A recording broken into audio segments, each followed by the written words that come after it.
Indian 2 படத்தை வெளியிட தடை கோரிய வழக்கில் படக்குழு பதில் மனு தாக்கல் செய்ய அவகாசம் அளித்து மதுரை மாவட்ட உரிமையியல் நீதிமன்றம் உத்தரவிட்டுள்ளது.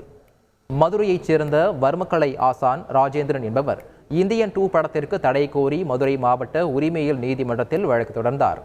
இந்தியன் 1ஆம் பாகம் தயாரித்த போது தன்னிடம் ஆலோசித்து முத்திரை பயன்படுத்தப்பட்டதாகவும் 2ஆம் பாகத்தில் அனுமதியின்றி பயன்படுத்தியதாகவும் மனுவில் தெரிவித்துள்ளார்.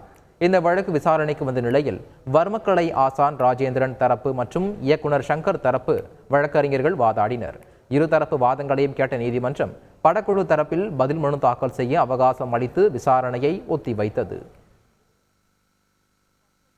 முத்திரைகள் எல்லாமே இந்த வர்மக்கலை ஆசான் தலைமை ஆசான் ராஜேந்திரன் அவரோட புக்கில் தெளிவாக அந்த முத்திரைகளுக்கு வடிவமும் அந்த வர்ம முறைகள் எங்கே தாக்குனா என்ன பாதிப்பு ஏற்படுங்கிற முறைகளும் அந்த புக்கில் தெளிவாக இருக்குது. இந்த புக்கை வச்சு தான் ஏற்கனவே டிஸ்கஷன் பண்ணி இந்த இந்தியன் 1 படம் எடுத்தாங்க. இப்போ இந்தியன் 2 படத்தில் அதை மென்ஷன் பண்ணல. சங்கர், கமலஹாசன், ப்ரொடியூசர் சுபாஸ்கரன் அவங்களுக்கு நோட்டீஸ் அனுப்பியிருந்தோம். அந்த நோட்டீஸுக்கு அவங்க எந்த பதிலும் தரல. அதற்காக ரிலீஸ் டேட் அனௌன்ஸ் பண்ணதுனால தான் ராஜேந்திரன் அவர்களே கேஸ் ஃபைல் பண்ண வேண்டிய சூழ்நிலை ஆயிடுச்சு. இந்த மூவிக்கு ஆணையோடையன் கடசேரி பிரகாசன் டாக்டர் பிரகாசன் குருக்கள்னு ஒரு வர்மக்கலை எக்ஸ்பர்ட்டோட சர்வீஸஸை யூஸ் பண்ணியிருக்கோம்.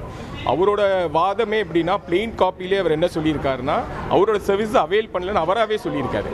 ஒரு சர்வீஸே அவைல் பண்ணாமல் ஒரு படிகாரத்தை கேட்குறதே தவறு.